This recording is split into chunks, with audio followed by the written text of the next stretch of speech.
My eyes were open to ROPA when we were negotiating in Binghamton, the two orchestras there.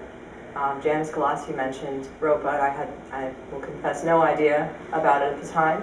She said, "You've got to join ROPA, you've got to look into it." And now that our orchestra's voted to join, I'm a delegate.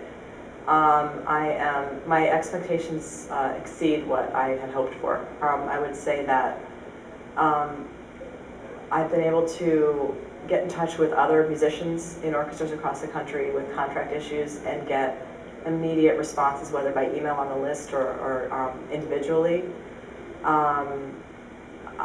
It supplements the support that I've gotten through Symphonic Services. Jay Blumenthal and his staff are wonderful, but they have a lot of work to do, and so another thing that I'm struck by with ROPA is if I have a contract issue and I want to know, sure, I can go to the Symphonic Services database and take a look at a contract language, but I want to know, how did that work out for you? What happened when this situation arose? And I can do that with the delegates in ROPA.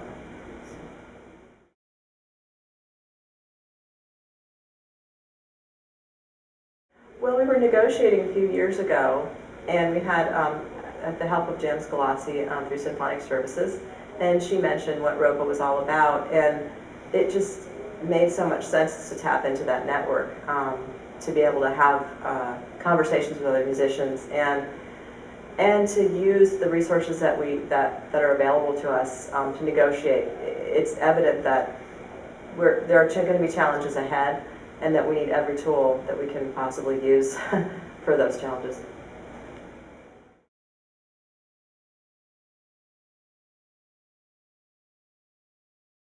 Definitely.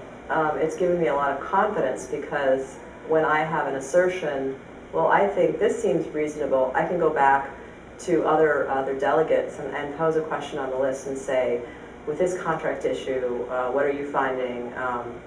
What issues are you, or how are you dealing with this contract issue? And I can get immediate responses. And so it also, there's just this support network of people doing the same kind of work, facing the same kinds of issues. And that's really powerful.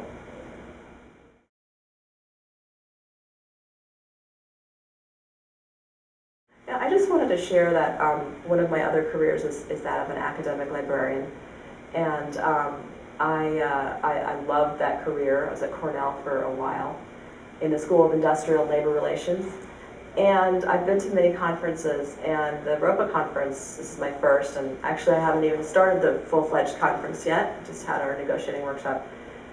It's inspiring to me. I've been excited. I actually wanted to go to the conference last year, but we hadn't quite gotten it together for me to come, or for anyone else to come.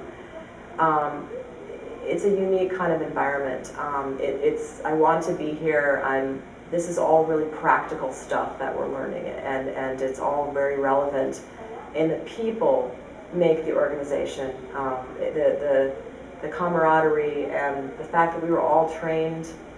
We went to college and studied our instruments and our craft, and now we're advocating for other musicians. I feel a privilege to be a part of that, and I hope to be able to come for many years.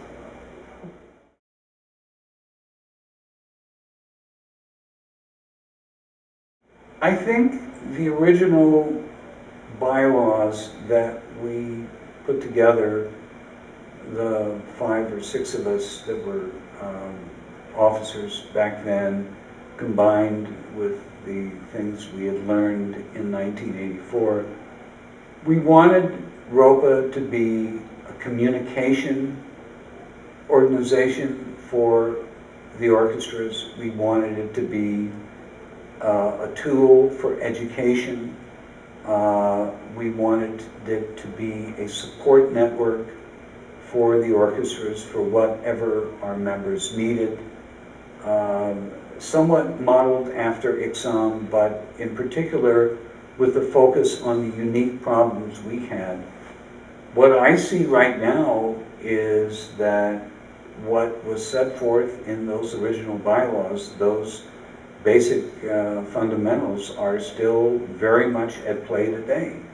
We find new orchestras who join ROPA who maybe haven't had as much exposure or experience in how to deal with their, not only their contract negotiations, their contract administration issues, but just their day-to-day operations.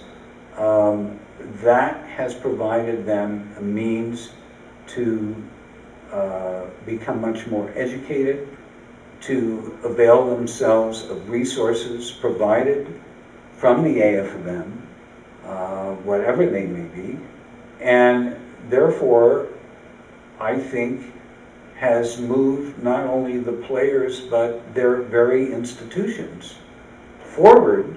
Many ROPA orchestras have grown significantly, some have moved on to ICSOM, but those fundamental principles of education, communication, and support were our basis in 1984 and still going strong.